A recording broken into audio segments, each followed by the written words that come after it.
Hello everyone, in today's video we're going to take a look at flying a VOR using the Airbus A310. Let's go ahead and get started. So first things first, flying VORs in this thing is an interesting experience as of December of 2022.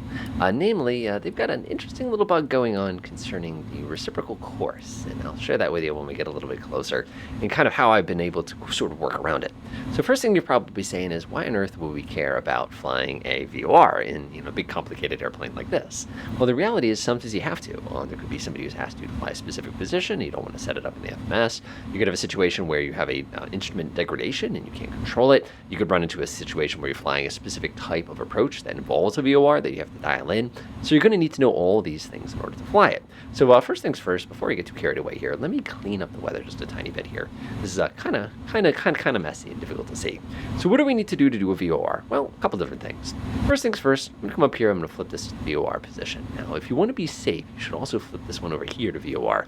According to the manual, depending on which one of these two you've set, you can actually override the default VOR mode, so kind of be careful with that. The next thing we're going to do is we're going to switch this over to arc mode. That's going to give us that arc, but we're even smarter than that. We're going to switch it to rose mode, which is going to give us a pretty traditional looking sort of rose.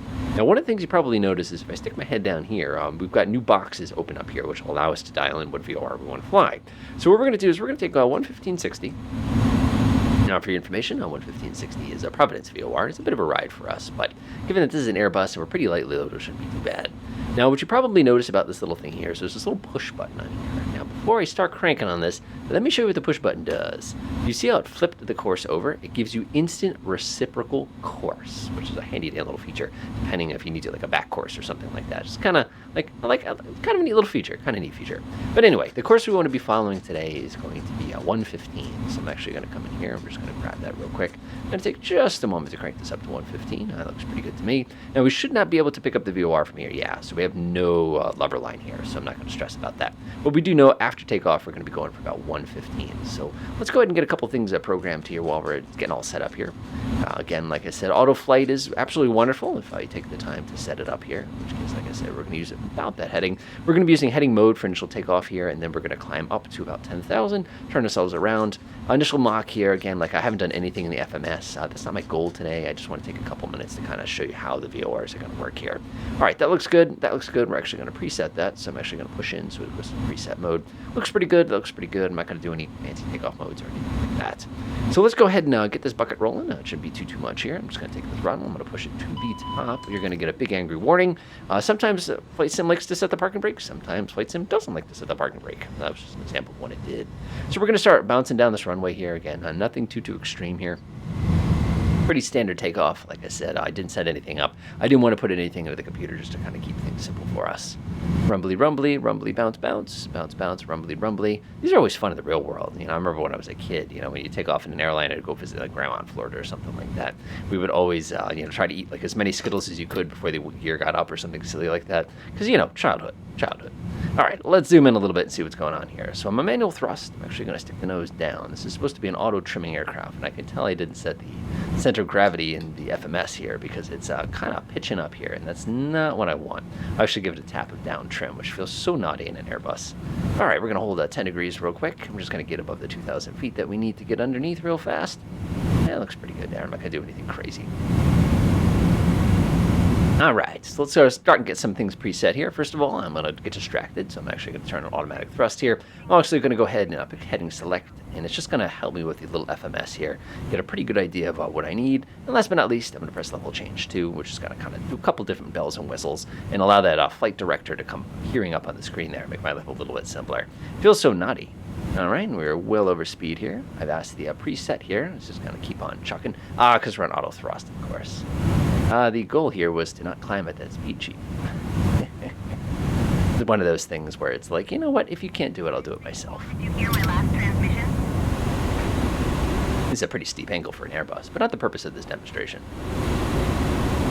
Alrighty then. So if you take a look down here, you're probably observing that the VOR line has come alive. Now, that's basically what we wanted it to do. We wanted to make it so that you can see it, and we can see it pretty clearly now. I'm actually going to pull myself out of this turn, and I'm just going to kind of line myself up like this a little bit. Go ahead and snap on the automatic pilot real fast, and we have heading select mode. Now, in the old days, when you did anything with VORs, basically the goal was to kind of line yourself up as accurately as you could with the particular VOR, and then basically what you would do is you kind of have the autopilot take over. So let's go ahead and demonstrate what happens when you do that. So I'm going to go ahead and swing a couple degrees to the left here, not too much. I'm going to go ahead and press the VL button. Now, when you press the VL button, you're immediately going to get a little thing that's going to say VOR with a star. The next thing you notice is your little heading box is immediately changed to 272 degrees, and the next thing you probably observed is your selected heading was 115 degrees.